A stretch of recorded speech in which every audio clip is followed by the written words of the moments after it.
Welcome back to another episode of Nitty Gritty Sports Talk. I'm your host tonight, Keith PJ. And of course, I got Keys with me. What's going on, y'all? How y'all feeling out there? Nick. Yo, happy Friday. What's up? And of course, Skull missing in action tonight, but I'll be holding it down for him.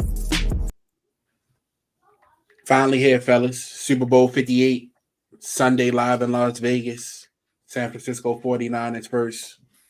Another team from the Midwest. Kansas City Chiefs. 1.5-point favorites. The 49ers heading into the game. What's your thoughts? The Chiefs' favorite? The 49ers favorite. Oh, the 49ers favorite. I think it should be a good game. I think we talked about it coming into the AFC Championship game where, overall the 49ers are a better team, but it's Pat Mahomes, and you can't take that for granted. Last time he was on the stage, he lost, so I'm pretty sure that he want to right those wrongs.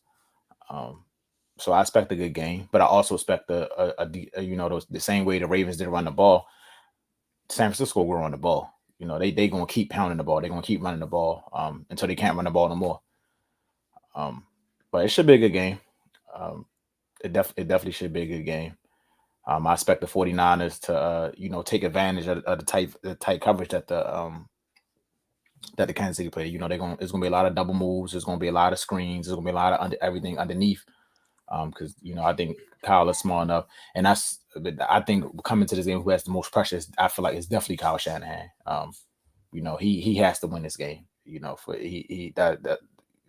Mahomes and did this for reading this. It seemed like Kyle gets far in the playoffs or get far and then lose. So because of his play calling, because of what he does, he don't run the ball, he run away. But I think this season he has shown, and in this playoffs he has shown that it don't matter what, no matter how much they down, he's gonna stick to the run. But the Chiefs, like I said, that defense is real. They're gonna come in ready. It's Andy Reid, it's Pat Mahomes. Like I just said, they've been here before. They're gonna come in ready. They're gonna come in ready to go. And I'm not counting my hands out. I expect the 49ers to win a game, but I'm not counting the Chiefs out, man. Not at this point. You can't count Pat Mahomes out. I expect him to show up. I expect Kelsey to show up. But will he have enough? I don't know. But I'm looking forward to it though. Yeah, I definitely think that this is a great matchup, being that it's a rematch of a Super Bowl from a few years ago. It's another opportunity for Kyle Shanahan to kind of exact revenge and show the growth in his coaching, the growth in his system, and the growth of his team versus Patrick Mahomes, who, let's be real, he's been dynastic. He's been the Michael Jordan of the NFL. And we just have to see how this works out. I mean, listen, the 49ers definitely played the Chiefs and lost, in the previous matchup in the Super Bowl, but they didn't have Christian McCaffrey. They didn't have a quarterback that they felt could make every throw, make every decision, and be consistent in that. A lot of times they felt like they were winning despite of Jimmy G. And now they're not winning games despite of Brock Purdy. He's one of the key ingredients as far as why they're winning. He gets the ball out on time. He's been making clutch plays as far as in these playoffs. Whenever they need a drive, he makes sure that leads them in the drive. He's not making the big time mistakes. He hasn't been perfect, but he hasn't made the big time mistakes. So that's already a upgrade from Jimmy G, who, in the biggest moment, he's littered with mistakes, whether it's overthrows, interceptions, fumbles, you name it. That was kind of his calling card.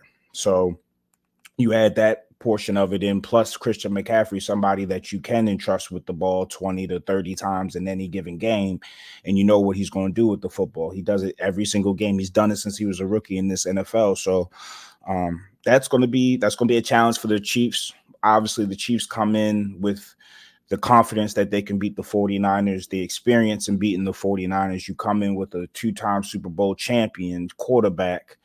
They have that bravado. They have that swagger, that winning aura to them. They've already done it, so they don't have to go out and prove anything like a Kyle Shanahan and co do. So it's going to be an interesting matchup, and it's going to be about whose will prevails. Will the will to win and continue the dynasty for the Chiefs, will that prevail? Or will this, hunger of the 49ers having, had NFC championship defeat and Super Bowl defeat after defeat on their jacket and having to get over that hump. Kind of similar to the Baltimore Ravens, in that sense, to where maybe their hump is a little higher than ours as far as having to get over. They've been to a Super Bowl before, but again, they've come up short. There's only one winner each year, so it don't matter. I'm not one of those people that like want to give somebody like Joe Burrow a kudos because he made it to a Super Bowl. He lost just like everybody else. There's only one winner, so that's the same with the 49ers. They have to get over this hump. And it's kind of hard to call the game because I do feel San Francisco is equipped to stop them defensively. They're equipped to put pressure on them, running the football, getting the football to McCaffrey, using Debo as an extension as the run game, play action. And I don't think they'll get tricked into playing Mahomes' game. A lot of teams they get suckered into trying to out Mahomes. That's not a winning recipe. I think the winning recipe for the 49ers is to continue to pound that football and keep the pace down. I don't think there should be a shootout. This should be a snail crawl. I would want to keep the ball away from Mahomes. I would want to make sure that I get their defense tired, slow up their pass rush, and just control the clock in that sense and play sound defense. I think the 49ers have the ingredients to do that, but it's Mahomes. It's hard to bet against them. I'm just rooting against him here. Yeah, I mean, I've been saying it since the NFC title game. I think this game comes down to coaching. You looked at the NFC title game, the 49ers down 17.5. What do they do coming out in the second half? They stick to their game plan. They stay true to the run game. They ran the ball over 20 times in the second half, despite starting to have down 17 points. So this is a team that if Kyle sticks to their strengths, they can go in there and win this game. But if Kyle wants to get cute, kind of start to do things that aren't of the norm of the 49ers, then I just watched this guy 2 weeks ago in the bank, number 15, and he's every bit of advertised. So I can't really bet against Mahomes. I really think that Spagnuolo defense is going to turn over Brock Purdy 1 or 2 times. Mahomes still doesn't have an interception. So if the 49ers can't get him off the field, they couldn't get Jared Goff off the field in the first half of the NFC title game. So if you can't get Pat Mahomes off the field, it'll be a long day. I think he's over like 200 completions now in the postseason without an interception. So that'll be the key. Can you turn Mahomes over? Can you stop Pacheco, contain Pacheco? Because that's really been their 1-2 punch all year. Just run Pacheco, then they're going to hit Kelsey up a seam, hit Rashee Rice, something like that. So I don't know how you bet against Mahomes is my thing. Like I don't know. Well, the question becomes, do you think that the 49ers are going to play zone for an entire half of football? They're not that dumb. Yeah, I mean, I think it gotta be just us. Right. Fuck.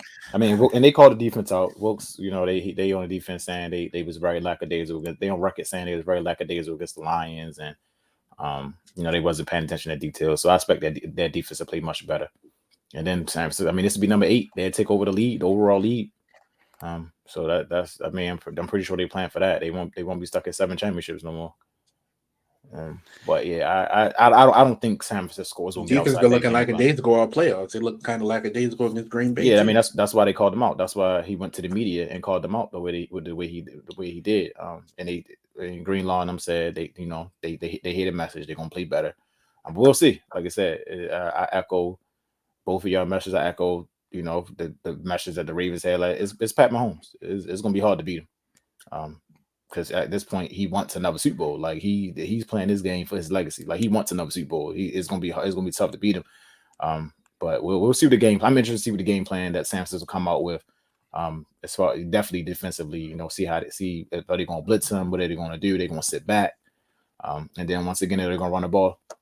But like I said, San Francisco. But the thing about it is like the Chiefs gonna be able to move the ball in the San Francisco defense. Like you said, it's gonna come down to if they can get them off the field, if they can turn them over.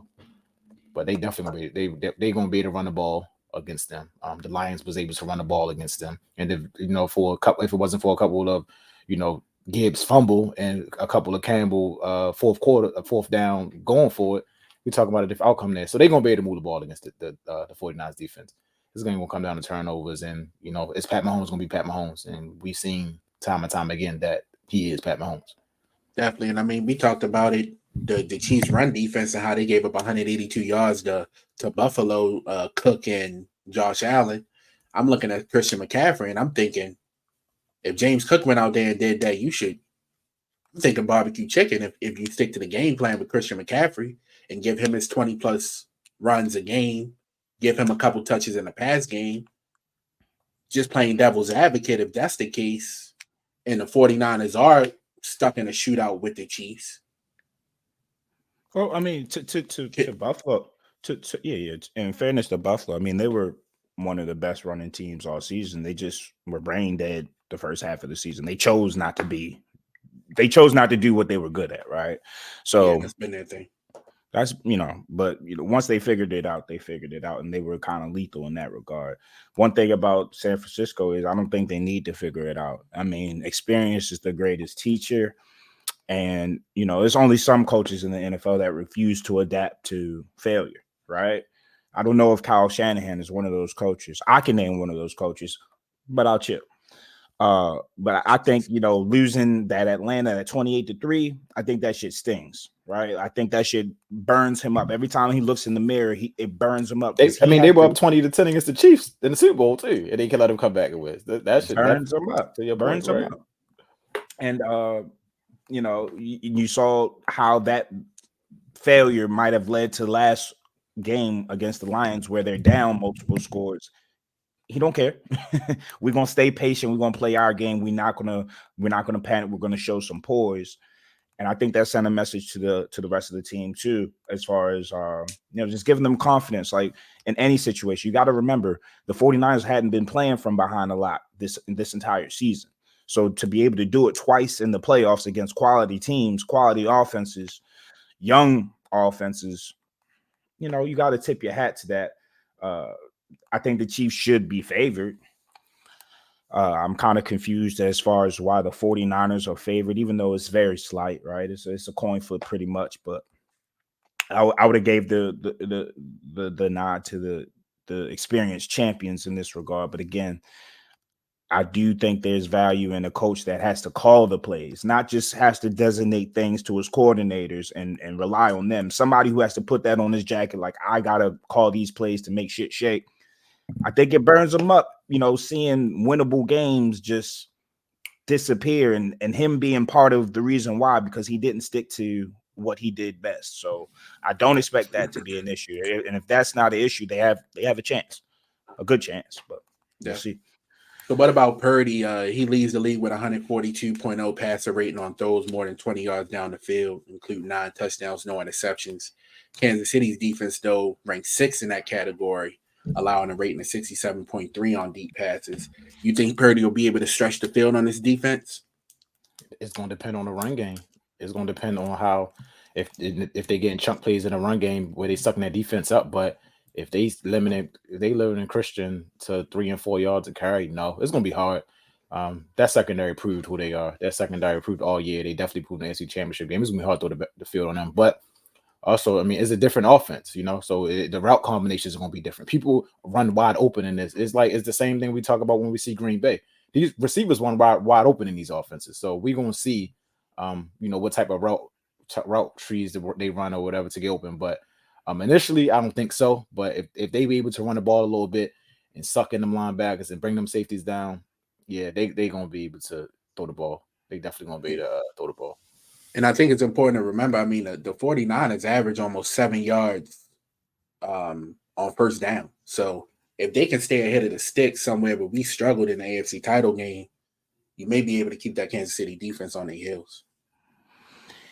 Yeah, I mean, I think the 49ers have done a good job of keeping Brock clean mostly this season. And I think that's going to be the Chiefs' calling card is, can they get to Brock? But there's ways in which you can limit the pass rush. 1, running the ball. 2, getting the ball quickly out, whether it's to McCaffrey or Debo. And I like to refrain from making any judgments on this game using what we saw versus Baltimore, because we didn't even play our game. Like, we got bit so bad, like we didn't even get to play Baltimore Ravens football. So I throw that out the door. This Chiefs defense can be had. It can be had. I think we made them look better than what they were. To sit there and act like they're a 10-point. They're a defense that only gives up 10 points in a game. That's because I saw Buffalo go up and down the field. You know what I mean? And that more than that. They can be had. And I think Kyle Shanahan, he's not going to be the type to, if he goes down, 7-0 or 14-7 in the first quarter, I don't think he's going to totally abandon his game plan for the rest of the game. So I do think there's going to be pressure on Kansas City. And it's going to be pressure that they can handle. It's not to say that they're running from pressure or anything. I just think it's just going to be a whole different dynamic. You're giving Kyle 2 weeks to develop a game plan for everything he's seen. Like, so it's gonna be interesting to see what they come out. Them first 15 scripted plays, I'm real interested to look at those first 15 scripted plays. And they got a lot to account for, right? So you take who if you're the Chiefs, who do you want to take out? Do you want to take out C-Mac and Debo? Because you still got to answer for Kittle and Ayuk, and then Jennings might get involved, on some sneaky shit. Right. So, or do you want to take out Ayuk and Kittle and then, say we'll let C-Mac beat us? It's gonna be challenging. It's gonna be one of those situations where I think it's gonna be relatively high scoring, but I think defense is going to be the calling card of the Super Bowl. And I know that's a contradiction, but I think there's going to be some turnovers, some plays had, some big plays by the defenses, but it's going to be some touchdowns scored as well. Definitely. So on the other side, Kansas City, another Super Bowl title will move Mahomes and Reed in a sole possession, a second place at QB and coach combo, postseason wins. What would a third Super Bowl mean for Pat Mahomes and his legacy? I mean, it'll help it, of course, but it's right. I mean, I think he's the greatest quarterback I've ever seen play the game. It's just going to add to it, not help it. I guess that's the wrong word. It's just going to add to it. He's going to be a first ballot Hall of Famer. Should get all the votes, whatever. It's just going to add to it. It's going to add to it. I don't think he had a point in his career. We seen him do things, but even if he loses this game, it ain't going to sting. It's not one of those things where him losing another Super Bowl was like, oh, he can't win. He's still that guy. It just adds to it. That's all it is. It's just going to add to it. It's going to add to that mystique. I think Nick mentioned it. The Michael Jordan football. He's just going to keep adding and building. And really, any bad thing you better say about him, you definitely not going to be able to say it now. Well, if we're using like traditional metrics, his first 6 years clears just about anybody. And that's just box score watching. If you're watching the games, if you're seeing how he's doing what he's doing, it's really no conversation to be had as far as is he the greatest we've ever seen? Yeah, he's that. he's that. And he's so Brady-like because early in Brady's career, Brady had to keep down the Peyton Mannings and the Phillip Rivers and so on and so forth. Mahomes doing the same thing. When we look back at it, and if it continues to go how it's going, we look back at it like holding down Lamar, Josh Allen, the Herberts, the Trevor Lawrence. I mean, we could go down the list. I mean, any AFC quarterback is having a problem with this guy. So another Super Bowl, like what are we talking about? You know what I mean? At this point, he's in rare air with Brady, and we're talking about pace. So Brady got to play a full career into his mid-40s. He got that right now. Longevity, totality of his career. Clearly, Brady is number one right now. But we're talking about what he's on pace to do. If he wins this Super Bowl, I mean, we haven't seen a pace like this, because not only is he winning Super Bowls, he's putting up the numbers and he's doing it pretty. Like the stuff he's doing is, the playmaking, the making something out of nothing. I don't know if Brady was doing that. He was checking down a lot, and he was smart in that regard. But I don't know if he was running around, avoiding sacks, flipping it to Kelsey. Kelsey just diving out for play. I don't remember Brady doing all that. Brady was great. Don't remember Brady doing all of that. Yeah. You mentioned Brady. Him and Belichick are number one on the list. They 30-11 in playoff games. Mahomes and Reed 14-3. It's only one other modern QB player coach on that list. Who you think it is? You said playoff wins? Yeah, for starting QB coach combo, most playoff wins together. Is it Reed and McNabb? I was thinking that too. So let me take another guess. If it's not Reed and McNabb, AFC or NFC? It's AFC. So is it Dungy and Manning? No, this is records. So I guess it's got to do with having the best record, not necessarily wins. Okay. So percentage. We talking about percentage wise. Yeah. Okay. Yeah, I don't know. They tied for fifth. They tied with Montana and Bill Walsh. So is it Tomlin and Big Ben? No. All right, I'm done guessing. I don't know. It's Flacco and John Harbaugh. Oh fuck! No. That's wild. They Bring 10-5. Flacco. They 10-5. They 10-5 together. So what's your final predictions for this game? Who you going with? Everybody rolling with Mahomes? I'm going with the 49ers by field goal. I'm going with the 49ers. But knowing the NFL, knowing Taylor Swift, I don't right. I don't know what the NFL. I don't know what they scripting up, man. Exactly. Now, I'm a roll with y'all too. I wish I had the 1, 2, 3, but I think it's the Niners' time. They've been here. I think it's Kyle's chance to finally get them one. I would like that script. It's just I want to see that it. guy. 15 tough dog. I just seen him right behind me a week and a half ago. He tough dog. So I'm never gonna count them out, despite them not having the weapons that they normally have. But I think if the 49ers stay true to who they are and get that ball to Christian McCaffrey, Offensive Player of the Year, which we'll get to. I ain't gonna lie. I think they got a chance. I'm definitely biased. It's fuck 15 right now. I don't want. I mean, like I said, I don't want to see them win another Super Bowl. I'm good on that. I'm good on that. Yeah, he's so great that I don't like him no more. He's starting to he's been hurting my heart too much. You gotta chill. Let somebody else have some fun out here, man. Goddamn. I want Christian to win too. I want him to cement his career. Definitely. But I also think this, if they stick to the game plan, if Connor sticks to the game plan, I think this is going to make Harbaugh look even worse. If they able to come out and they're able to run the ball and not play his own defense, it's gonna make the Ravens coaching staff look terrible. That's exactly what it's gonna do. And people should have more questions. If they come out and play the game plan that we thought the Ravens were gonna play, and they successfully and they able to win this game, then people should have more questions about John Harbaugh. I mean, they seemed to have questions earlier this week when reports were coming out that they were hiring. What was that? Essentially, game managers on both sides of the ball. Jerry Rosberg. I know. No, they didn't go through with that signing. Maybe after public backlash, but I mean, at this point, what is Harbs doing? I mean, he a leader of men, but outside of that, we said they was hiring who? They was about to hire who? Jerry Rosberg. So he used to be on our staff, right? As a special teams guy, right? Mm-hmm. Yep, and he was with Denver recently. He retired and then went to Denver. And then we were talking, and it was reported that he would be joining our staff. And then the next day, it was reported that was off the table. So I don't know how it came out that we were close to a deal. And then what was going to make him the special teams coordinator again?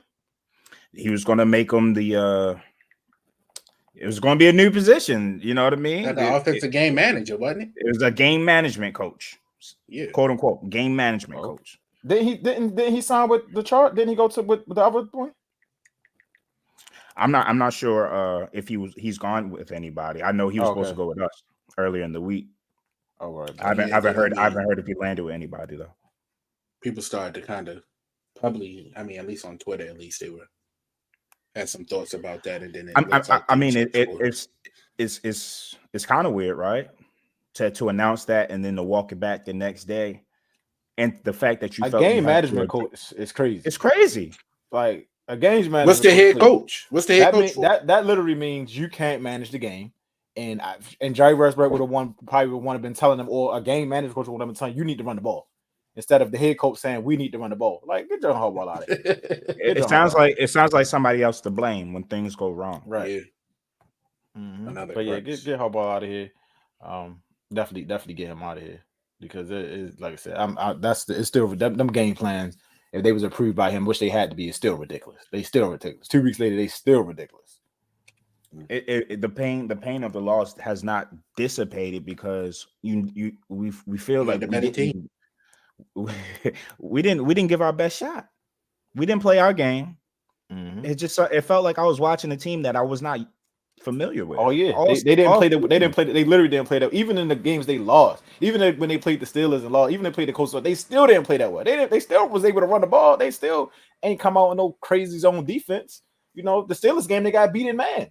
Like, why are you not playing? Why are you not playing your better defense? Why are you not running the ball?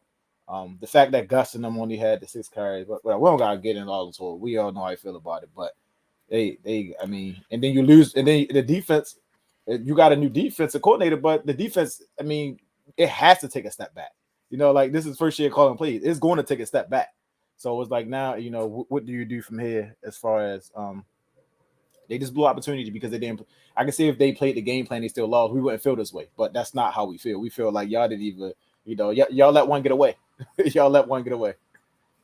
They know one got away. 2-time MVP Lamar Jackson said it last night. He said he won't even be watching the game on Sunday. It still feels too raw. But on to the NFL honors ceremony last night. Lamar Jackson, we've been saying it all season. He was announced as an NFL MVP last night, almost unanimously again, but well-deserved. What were y'all thoughts to finally see him hoist that award? I don't know. Like I said, we've seen him play. We've seen the way he lead the Ravens. Should have been unanimous, but at least the vote ain't go to somebody crazy. If it's gonna go to somebody, Josh Allen can get votes like that. He played like MVP this year too. So, but it should have been unanimous. But like I say, he is Lamar Jackson. Hopefully the voters don't get Lamar Jackson fatigue, because he can literally probably win MVP every year. He's going to lead the Ravens every year. He's going to put up better numbers than he put up eventually.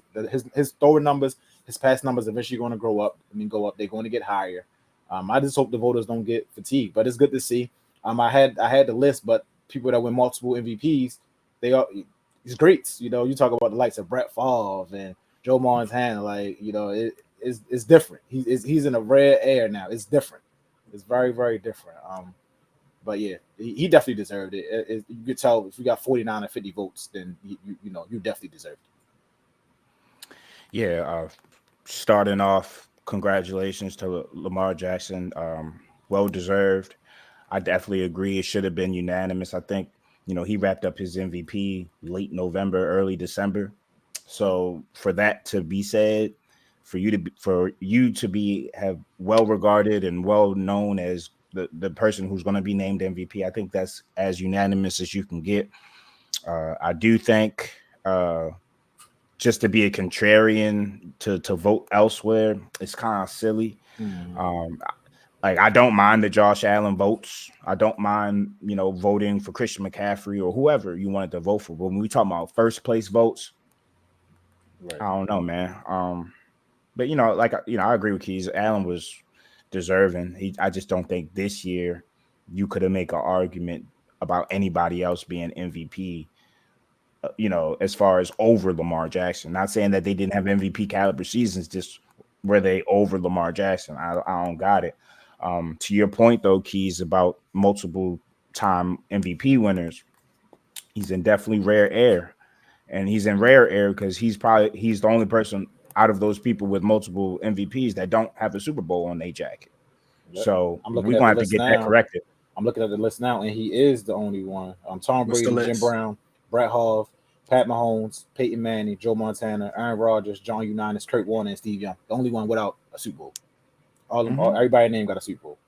Well, Jim Brown. Jim Brown got a Super Bowl? I don't know. Jim Brown got one. And even if he doesn't, he's not a quarterback. So I think as far as quarterbacks is concerned, that's how Right. Lamar is going to be judged. And to your point about voter fatigue, I don't know if he's going to win another. I think this was a topic on one of the shows, but I don't know if he's going to win another one until he gets over the hump. Because I agree, he could have won previous MVPs if he didn't get injured mid-season. Like every year, I think he's tops MVP candidate. We talk about this. It seems like on this show we talk about it annually. Like, yo, he's having another MVP season. So I agree with you as far as that's not going to change. But as far as those voters and their narratives, we're gonna have to get over this hump soon. Definitely. James Brown did win an NFL championship in 1964. Okay. So yeah, he is the only one on the list. Yeah, they beat the Baltimore Colts. Offensive Player of the Year went to Christian McCaffrey, led the NFL in scrimmage yards per game with 126.4, had 21 touchdowns, almost 1,459 yards, and 114 first downs. Yeah, that's well deserved. I mean, C-Mac is C-Mac, man. He been showing this in Carolina. He just played in Carolina, but he's definitely the best running back in the league by far. Yeah, man. It makes me feel good seeing him play because it reminds me of my childhood watching Marshall Faulk and those Rams teams, LaDainian Tomlinson and those Chargers teams. He's just a reincarnation of them, just in this modern era, being able to do things in the backfield. And this is why I don't like the comparisons between the Ravens and the 49ers because, if I'm down multiple scores, I'm going to give it to Christian McCaffrey. He don't got to come off the field either. So you don't know what we're going to do when he's on the field. My issue with the Ravens and their personnel is when Gus Edwards is on the field, you know what's up. When Justice Hill's on the field, you kind of know what's up. You don't, you don't want to bang with Justice Hill either. You don't want to get grimy with Justice Hill. You want to get him out in space. So you kind of know what's up in that regard. And then you have to mix in who's the best pass blocker amongst that bunch. It's just too much. It's too much variance. It's too many packages you have to include different people on because different skill sets. Christian McCaffrey, you don't got to worry about that. He can play first, second, and third down. He don't come off the fild unless he's not feeling well. It make you miss JK a lot, man. It make you miss when healthy JK a whole lot. That was the vision though. Healthy JK in the second round was supposed to be that guy behind Lamar. That you got to remember, Lamar's been the leading rusher for how long now? So when we talk about the Ravens should have run the ball more. He's the main one that should have run the ball more. He's our best running back. Seriously though. Which is not good. That's not what we want. That's not what we want. I mean, if he's dropping back that pass in his running lanes, yeah. But it showed, like I said, when we went to that Pittsburgh game and JK did that, I say all I need from JK. He's the number one back. He just gotta stay healthy. He literally can't stay healthy. Yeah, so shout out to Christian. I mean, I think as far as the Ravens is concerned, we need to look for our Christian. You know what I mean, or something to that effect. A 3-down back. If you want to still do a platoon or at least a timeshare, I'm cool with that. But have somebody that has the full skill set. Don't just give us a north-south runner and then complement them with a pass catcher.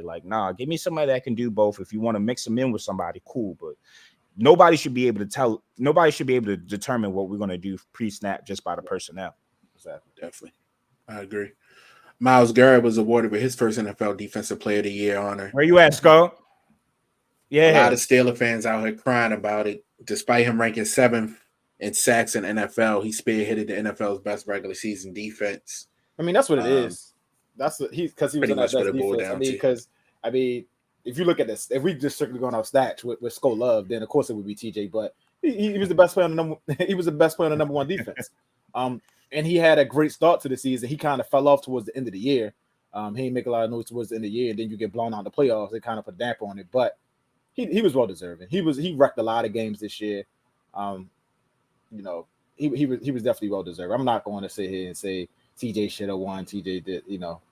They both are great players. It's Myles Garrett's turn. That's what it came down to. He was the best player. He was the best defensive player on the best defense. Usually, you're gonna win defensive player.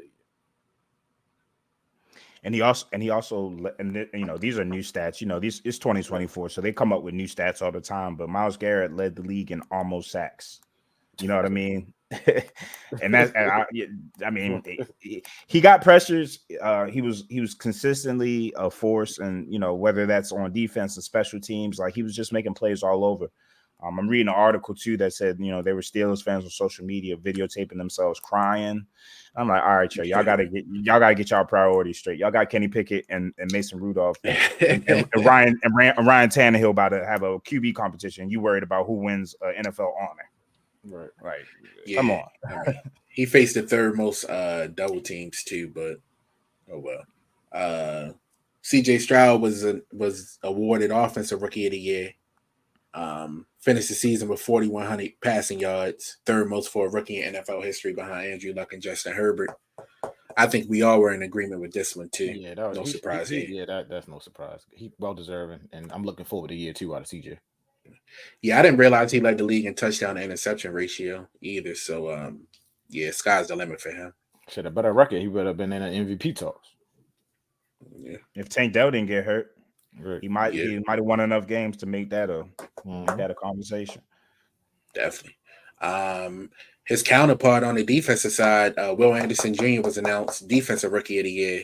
Texans swept him with their top 2 picks, Offensive and Defensive Rookie of the Year. Shout out to that organization. That's why that AFC South should be afraid, because Houston is about to run that division for a long time. Jacksonville had that chance. Tennessee, we know what they are. They in rebuild mode. The Colts, I mean, we'll see what Anthony Richardson can do, but that division is going to be the Houston Texans division for a long time. Shit, if I'm Jacksonville, I gotta fight fire with fire. I'm gonna have to call T. Higgins, because I've seen the Titans linked to T. Higgins. If I'm Jacksonville, I gotta load up. Give me T, give me Calvin. I need the cavalry, because what they doing over there is crazy. Not only do they have Tank and Nico, but they got them cost control. They got them on rookie contract. You got all these studs on rookie contract for the next 3 to 4 years, easy. Man, it's up. It's up. So Jacksonville becomes an attractive place too, because Houston. I mean, we all know what Houston is, right? And this GM showing that he can draft. This GM showing that he can draft. So I'm sure they're gonna get some more gems in the draft. Yeah. Hey, CJ, stay in the house this offseason. I know you don't get in trouble. I know you pray and you're God fearing, but Houston is Houston. Stay your ass. Just grind, baby. Just grind. Yeah, definitely grind. The AFC North was active last night. Kevin Stefanski, Cleveland Browns head coach, won Coach of the Year. His second Coach of the Year, actually. This is the only one I disagree with, though. I mean, I think that D'Amico Ryan should have won. I mean, you take a team like what the Texans was last year and win a division title and take them to the playoffs. I think he should have won. I think he missed it by 1 vote or something, 1 or 2, 1 vote like that. I think. I mean, the Browns. I don't think that Kevin Stefanski did a miraculous job with them. I think their roster is loaded. I think they actually did worse than they should have done. And granted, Deshaun Watson got hurt, but yeah, I think if you take a non-playoff team, the way Houston was with that record last year with a rookie quarterback, that you should win. You should win Coach of the Year, man. Well, it was a hell of a competition and race for that award. I think it was separated by 1 vote, so it was neck and neck. It could have, and in that situation where it's neck and neck, I endorse co-winners. I don't know why we don't go to the co-winner. We give participation trophies all over sports. Like, what's wrong with doing a co-award when it's deserved? Because I think Kevin Stefanski, to lose Nick Chubb in week 2 because somebody wants to tackle somebody and break somebody's fucking leg, putting they shoulders into their knee, it's unreal. But you lose him week 2, and then Deshaun Watson's in and out. You got rookies playing at quarterback. You got Joe Flacco. You had to call him out from raising his 10 children. They gave it to him because he had 1 more first place vote. They had the same amount of points, but Kevin Stefanski had 1 more first place, like we just said. That Joe Flacco was crazy. I'm sorry, like, to come off the couch and to win games, and then to they were beating good teams down the stretch too. You was 11-6 in the best division in football. Yeah, I mean, I'm not saying that. I'm not saying I like a co-award. I'm not saying that it's wrong, but if I had to vote, I would have voted for D'Amico Ryan. I mean, Houston was a team that nobody thought they was going to win more than 3.5 games last year. So if D'Amico won, I wouldn't have. You wouldn't have heard me scoff at nothing. I just, in that situation, it's kind of like Carmelo and LeBron Rookie of the Year. Like, Cleveland also had the comeback player of the year, Joe Flacco, and assistant coach of the year, Jim Schwartz. So, like I said, the AFC North. I'm glad the voters got that right and super didn't vote active for last fucking DeMar Hamlin. I'm glad they got that right, though. Seriously. I ain't touched that, but I wanted to. I had so much to say about that. So I'm gonna leave this alone. I'm glad they got that right. Like, how can you put somebody's comeback player of the year? He played like only 10% of the time. Or the whole he was inactive for half of the fucking games. But he died on the field, Keys. He alive now. Shit. Like I'm not laughing. He's alive and kicking. Like that. He's still ass. Like I mean, he was kicking when he fumbled that fake punt. That's what I'm saying. Like, get out of here. He was definitely kicking. Joe led them to the playoffs. Joe deserves to be comeback player of the year. Joe led them to the playoffs. He deserves to be comeback player of the year. Yeah. Like, in the best division in football. I keep going back to that. You was Get 11-6 in the best division in football. So that was NFL honors last night. I think that was all the awards. And there was a Lamar and Joe embrace towards the end of it. Yeah. I saw it, and I got some weird vibes. Joe didn't seem too excited. I don't know. Like Lamar was like, "Yeah, I'm a 2-time MVP. Remember when you wasn't trying to help me my rookie year?" And Joe was like, motherfucker, I wish I would have saw you in the playoffs." Oh man, it's up on Joe until they put Joe in the ring of home and he go back. That up until the fuck Joe. He a Brown at this point. Brownie. Do they bring him back? Like, yeah, they gonna put him in the ring on. He won a Super Bowl. They're gonna put him in the ring on. No. He's talking about the Browns. Yeah. Brown. They better. I mean, they better. He definitely in the ring on. He Super Bowl winning quarterback. I mean, why not? I mean, who they gonna bring back? What's the DTR back? DTLR at back as a backup quarterback? Well, if I'm them, I'm hoping Deshaun is ready to go and stay ready to go because I'm paying that man more guaranteed than a lot of people. I need you to throw a football, sir. I'm happy Deshaun will be back next year because I still think they're gonna be bad. Like Deshaun don't give them the best chance to win. But that's my opinion. That's my opinion. I think and he's coming off surgery again. I don't know where Houston Deshaun is. Maybe he left his powers with CJ Stroud. I don't know. I don't know. I mean, I haven't seen it. Maybe a prove us wrong. CJ Stroud got the massages now. Maybe a proof is wrong, but Deshaun, praise God, baby. Praise God. We'll see. We'll see. But like I said, everybody getting over. I'm looking forward to SMU football again next year, man. I'm definitely looking forward to Keys, I'm ready to get back at it, yo. To be honest with you, yo, I don't like that taste. Burrow gonna be back. Yeah. I need another shot at this, bro. Yeah. If I'm the Jets, though, and I heard some comments by the owner, he basically said like one of our main priorities is to make sure we have a backup quarterback this year. That was the thing at Zach Wilson. But if I'm him, I'm overpaying Joe Flacco, homie. Like, come through. You can still raise your kids. If we need you, we're gonna have you. But for right now, I just need you to sit down and be available for us. And that's probably that biggest. I don't understand why they didn't go sign Joe Flacco. That was stupid. That was. You said that. You said that over the summer. It was. I don't know why they didn't. Even when Aaron Rodgers get down, we all of us in unit said they need to go get Joe Flacco. We already knew Zach Wilson was not it. He's a bum. Like he need to be out the league. He shouldn't be a backup quarterback. He about to be out the league. Yeah, he should be out the league. Like it showed on tape this year that he's not. He can't read the defense. He can't do anything. Yeah, and Woody Johnson definitely put Robert. Yeah, and that's another. Yeah, this might be his last. If they don't make the playoffs, he's done in New York. That's pretty much what he said. Because he feel like they gotta play at least a playoff roster, which they do. That defense is playoff ready. They got offense is nice. Yeah, they got young receivers. They got a young running back. But also at the same time, I mean that's what he said about the back quarterback. But you gotta understand, Rodgers went down. But I guess to your point, that's why he said we didn't have a backup quarterback. We had a backup quarterback. We'd have been okay. Which I mean, when you look at Cleveland go 11-6 in the best division in football with 5 different quarterbacks, and you can't get it right with your one, and that weak ass division at that division wasn't that strong. Like you can win games in that division. You playing the Pats twice a year. I think they split with them if I'm not mistaken. I had to go back and look, but you play the Bills tough. And with that defense, you're playing a lot of teams tough. A lot of those losses were games that if you had a competent quarterback, it could have went a different way. It's just when your quarterback is scared to throw the football, it's indecisive, not reading the field. And it takes the life out of you all of a sudden. Like, yo, I'm playing this hard on defense, and all I see on the other side is 3 and out after 3 and out and fumbles and interceptions. Like, it becomes deflating. So we'll see with that. Definitely. So we're going to our first commercial break and be right back. Nitty Gritty.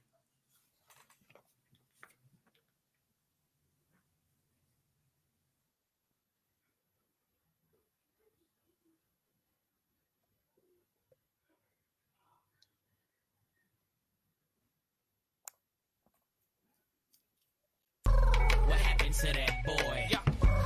What happened to that boy? Keys, who you got? On the fly. Give me Doc Rivers, man. Damn, homie. In high school, you was the man, homie. The fuck happened to you? Damn, homie. He's just not the guy. Like he's just not the guy. Like I don't see him doing anything more than what the other coach did. Like I think I text you and our other homeboy. Like they should have just hired Budenhauser back. Like why not? Like you got hired Doc. What has Doc done? I mean, he won a championship 08 with Ray Allen, Kevin Garnett, and Paul Pierce. That shit don't count for him. Like we talk about. Like it counts for the players. Doc Rivers ain't do shit. If he had Rondo 1-1, like come on, man. I'm just tired. I'm tired of people acting like Doc is such this great coach or whatever. He's such a defensive prowess coach or whatever. Like he's not. He's definitely not. In fairness to Doc, I'm gonna give him some more time because he ain't get to lock in with this team yet. No training camp or nothing. But I agree with all your points. Right. And I do think going forward, Giannis is going to have to take some more accountability too, because he's making these decisions behind the scenes. They're not making any of these moves without his clearance. That's why Thanasis is on the team, making a mockery of being an NBA player, because whatever Giannis says is whatever happens, whatever goes. So Giannis wanted a new coach. Giannis wanted to get Drew Holiday up out of there and bring in Dame, change the identity of the team from defense to offense. But you were winning games because you were able to lock up on defense and you had the Greek Freak. It's just a different roster now, different personnel. Chris Middleton hampered with injuries. Sooner or later, we're gonna have to start having some conversations about Giannis. It can't just be talking about LeBron and Le GM. Now Giannis doing the same shit, and he's doing it on some sneaky stuff too. He's trying to preserve his guy in the media, image. right? He's a good guy in the media, but he's trying to be the good guy, but he's doing fuck shit. I mean, but like to your Holiday out of there. If they say for instance they get bumped in the semis, the noise gonna get louder. Like it's gonna definitely get louder. Yeah. And Thanasis needs to be out the league, yo. Like, yeah, for real. There's people out here that trying to feed their families. You got this bum. Yo, do y'all see some of the stuff he be doing out there? Yo, I seen him do the no look finger roll last night, and I was just he missed it. Like, he missed it. I'm gonna send you the link. Did he? I'm gonna send you the link. It's so bad because you can tell like he's going all out to try to score a basket. He looks like a Make-A-Wish kid out there. Like, yo, you know how you see them high school clips about like the disabled people that come on the court and like you don't play defense. That's kind of how it is. But they not trying to let him score. They don't like give a damn like in the spring football game. They let him run for a 60-yard touchdown. The defense. They're not doing that with the Nassus. They playing hard as hell. And no, you ain't getting no bucket on me because I'm not gonna be the butt of jokes. Like yeah, right. If the Nassus scored on you, nope. Niggas ain't going for that. Nope. Who you got, Nick? I ain't want to bring this up, but I got Zay Flowers, man. What happened to that boy? What happened to that boy? And that's all I'm gonna say. I ain't gonna go into it, but we gotta see what's happening because I wonder if that was in his head during the game, like making bonehead decisions. Like I said, you're gonna go into it, but I just wonder if that had something to do with him doing the shit that he did in the football game. I would have thought he wouldn't have been taunting or nothing. I would have thought he'd been a good old boy, but nah, he was on his worst behavior. But no, just generally speaking, allegations, whether it comes with charges or not, the NFL, when they do their investigation, they don't care if you charge criminally because there's been a lot of people that have been disciplined by the NFL that have not been charged criminally. So whatever conversations are being had, reports are being put out there, may have implications on how we draft, how we go about free agency, who we decide to pay, who we decide to bring back. Right. So this is just an unnecessary uncertainty mixed in with the 20 plus free agents that we have to deal with, mixed in with all the coaches that are being taken from us. It's just one more thing that you got to consider that's taken away from the ultimate goal. That's all. But we'll see as time goes on what this story turns into. Definitely. Damn, I'm not sure who I got tonight. Shit, I got one for you, nigga. Go ahead, let me get it. Give me the Los Angeles Lakers on Kobe night, yo. Perfect. Damn, homie. In high school, you was the man. Perfect homie. segue. The fuck happened to you? The Lakers lose on Mamba Day last night to the Denver Nuggets at home on the night Kobe's first statue of 3 gets unveiled. And the Mamba jerseys. What you think of the statue? Did you like the pose? Did you? Whatever Bean chose, I'm good with. Yeah. Can't wait to get out the Staples and see it too in person. I've been in the plaza before. All them legends that's in there to add him to it. It was only a matter of time, so I can't wait to get back and see that. Shaq got a statue out there. Yeah. Okay. Yeah. Shaq hanging off the side of Staples. They got you like with the dunk with the legs up. So I think 24 gonna be the one where you kind of see him in action. Maybe that fadeaway one people want to see, but whatever Bean chose, I'm good with. I'm more disappointed in the Lakers. Well, it was a game. It was a game. They played. I mean, they played as well as they could, but I mean, those last 2 minutes, you just got blitzed. That's what it came down to. Those last 2 minutes, you got blitzed. You can go. You might say it's the Reeves gamble, and I mean, Joke is just too smart to do that. Anyway. That gambit was. Yeah. Sorry, I said that gambit. Yeah. I'm thinking about cabbage and food. They have something to do with when they released the statue, like the date, the 2/8 date. Well, it was 2/8/24. Okay, I got you. I'm about to say, why not schedule against another team other than Denver? Like that's my thought. That's my thought process. But hey, you can't. I mean, don't run from the. Not only that, Denver hadn't played since Sunday too, so Denver just rested, ready to come in. We coming off the road trip, the Grammy trip.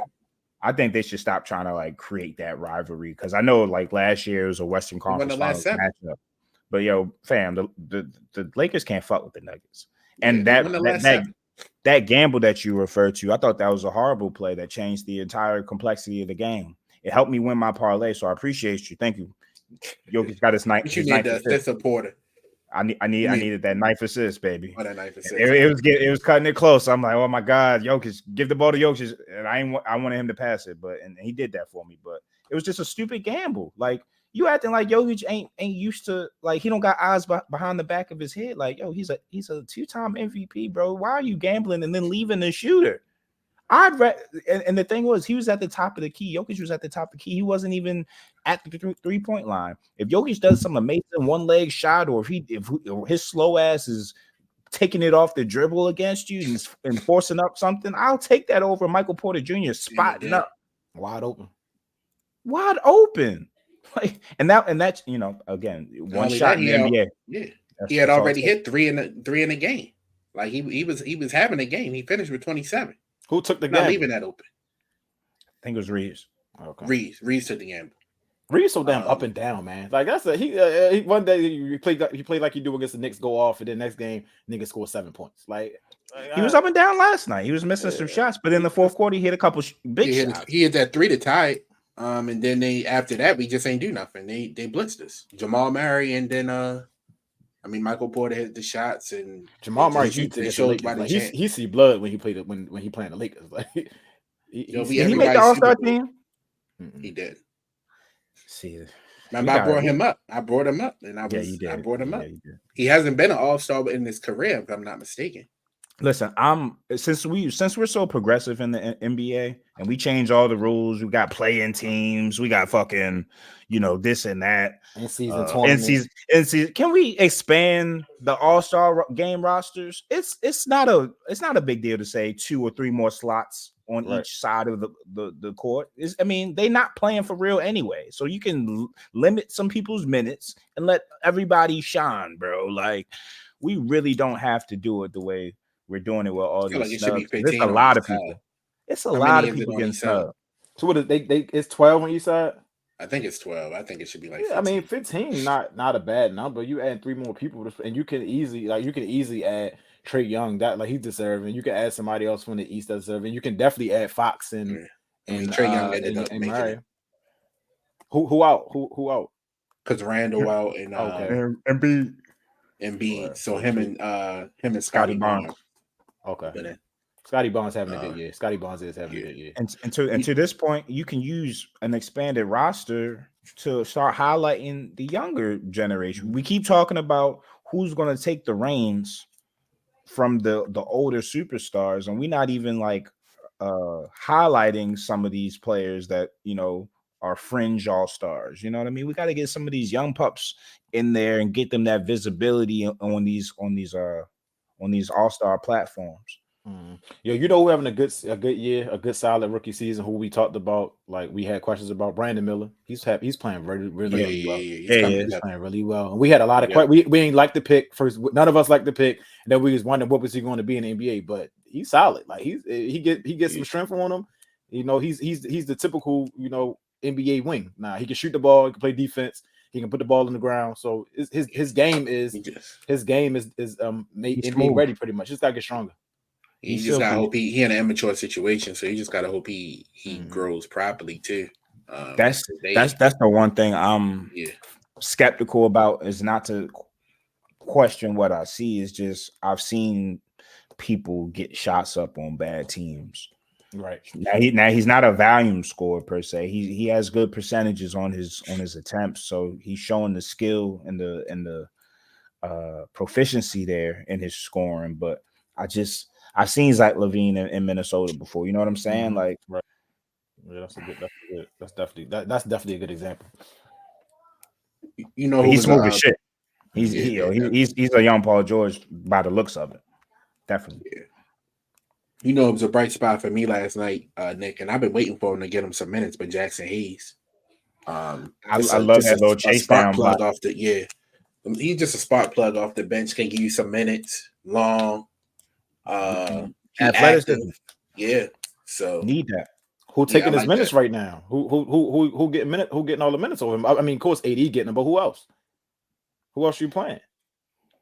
Well, they play small. They be playing Torian Prince. That's what I'm saying. That's what I'm about to ask you. Do y'all like the Torian Prince minutes?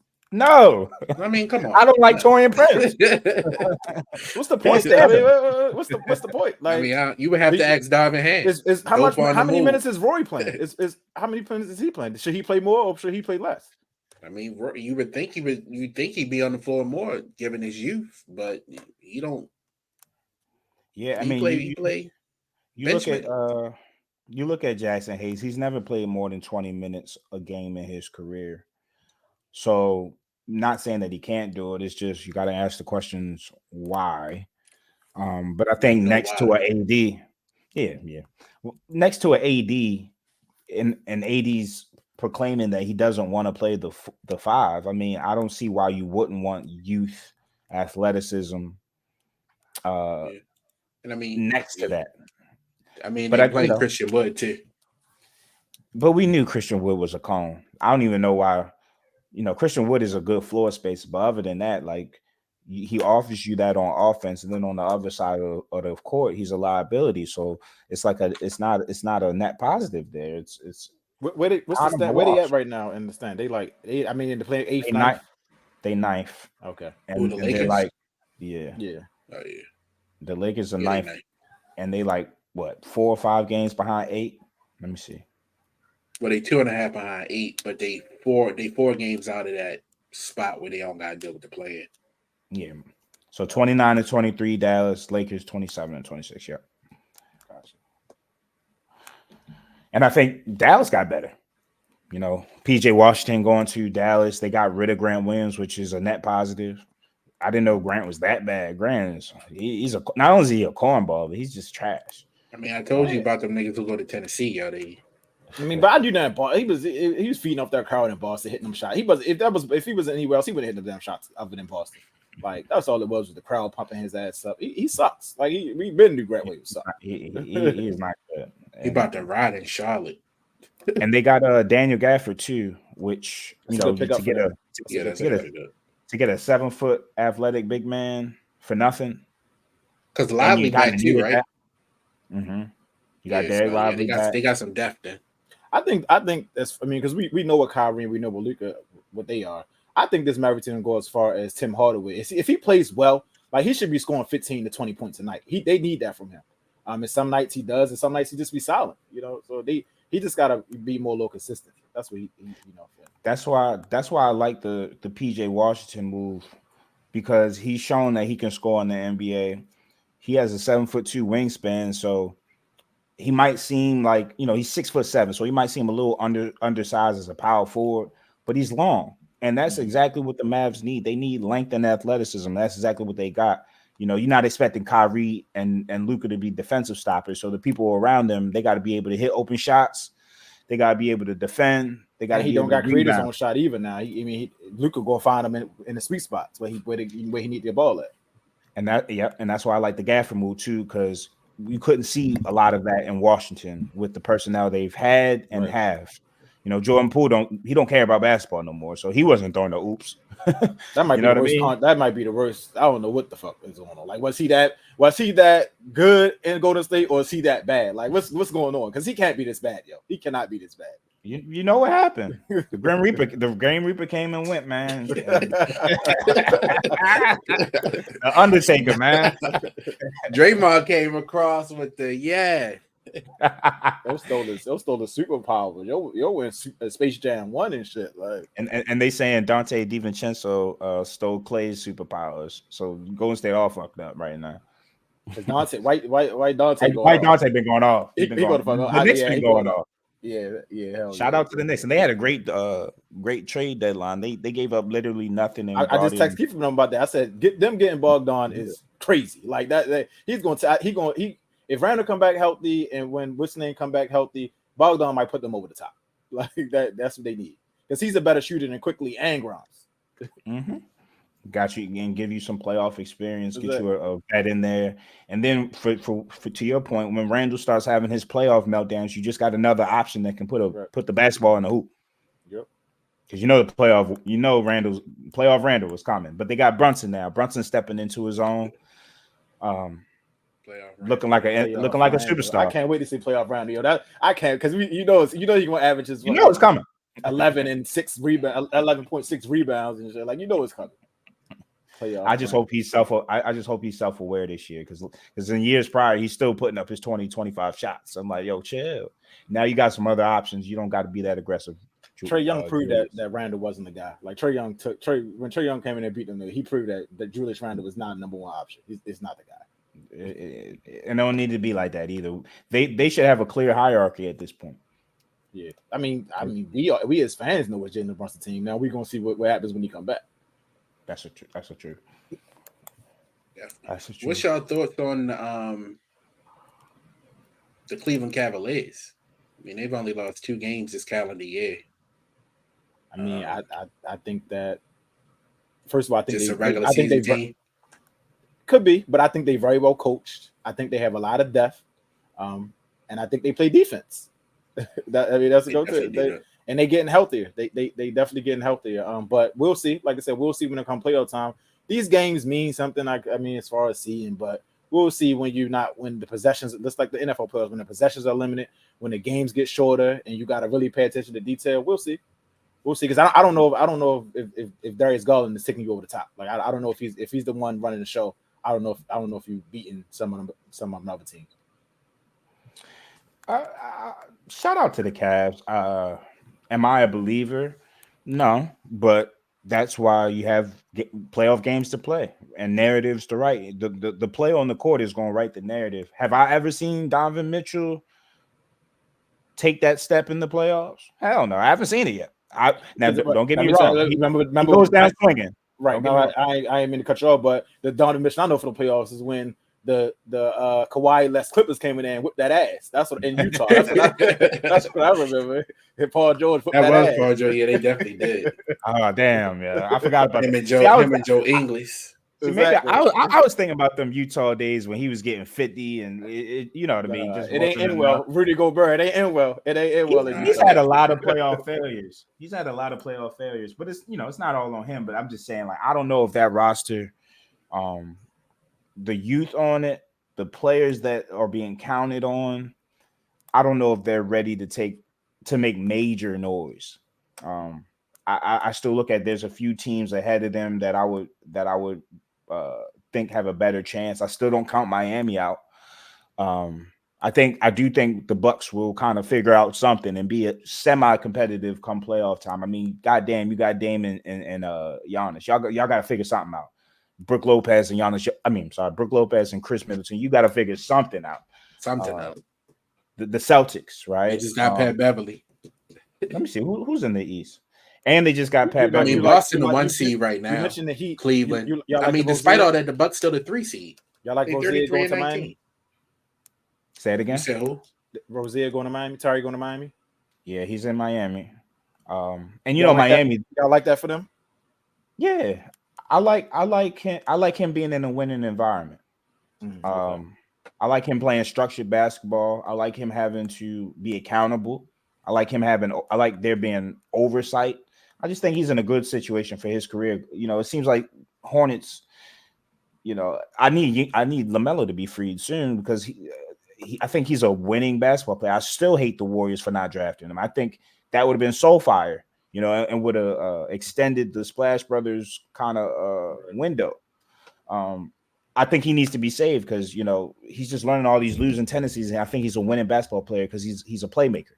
But going back to the Heat, I mean, I think they go through their emotions come regular season, come playoff time. That's when they kick it into another gear. I can't not give them that credit. Then you got Philadelphia. Hopefully, if Embiid can come back, and y'all added somebody, didn't y'all, to help with the scoring? Buddy Hield. So that's gonna help.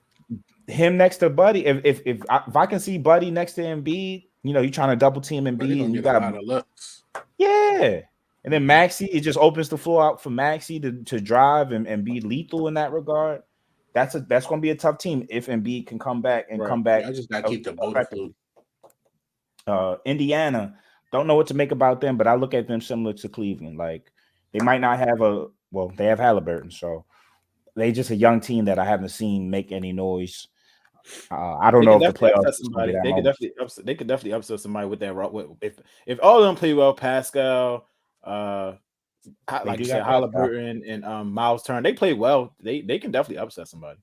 I can see that. He's got some winning experience. So you got Atlanta. I mean, god damn the East. Like once you get after the 8th seed, man, we talking about the Bulls and Atlanta in the play. And I mean, you look at the Lakers in the play, and at least they got a winning record. You know what I mean? Right. Yeah, the Hawks 22-29. They ain't a player. That's kind of bad, and that's why I get annoyed with Adam Silver. Like, I don't want to see anybody with that record playing extended basketball after the season with a chance to go on a roll and get blown out by Boston. That's what's going to end up happening. They're going to get Boston going to sweep whoever get that AFC. They're going to sweep them. I get the capitalism behind it, but y'all make so much money. Y'all don't need y'all got advertisements on the jerseys. How much money do y'all need at this point? Preserve the game. Preserve the beauty of the game. It's gotten so bad that the people around the NBA are talking about changing the rules again next year, but doing it to reverse some of the offensive rules that they've put in place. They're gonna go back to being more defensive minded. I'm like, you didn't have to change it to begin with. I may be a contrarian. I think they still need to go back to 5 games in the first round. I wouldn't mind it. I don't need to see that. Make it more competitive. It'll make it more competitive. Like you got 3. You out of this in 3 games. You're gonna play way harder. I was talking to my coworker, and we was talking about 30 points per game scores in the last 10, 15 years, right? So I think a couple years ago there was like 6. I don't know if it wasn't this season, but it was last season maybe, or the season before. There was like 6 30 points per game scores. But if you look a decade ago, 2012, I think there was like 0 or 1. Mm-hmm. And like you see from 2018 and up, it was like 1 or 2. It's just been steady as far as the scoring and the pronounced scoring that we see. You know, years back, it used to be a big deal that somebody averaged 30 points per game in the season, right? So when Kobe did that in the mid 2000s, he averaged 35 with the Lakers. It was like, yo, what the hell? But now you see somebody averaging 35 and you don't blink an eye because it's, you know, you got Embiid averaging 35, you got Luka averaging about 33. You got KD averaging 30. You know what I mean? You got this person that you got Shea averaging 32. I mean, everybody averaging goddamn 30. You get a 30. You get a 30. Right. So hopefully the NBA like brings it back a little bit. We like competitiveness. You know what I mean? And again, you got all these changes. You didn't need to add a game requirement for the NBA awards because now it's like Embiid is Eric White gonna be all NBA, yeah. Yo, who's going to be the center for who's going to take Embiid? Jared Allen? Like, what we doing? Yeah, no. I don't need to see Jared Allen on no second team All NBA. Absolutely fucking not. You about to get some of these bums about to get that.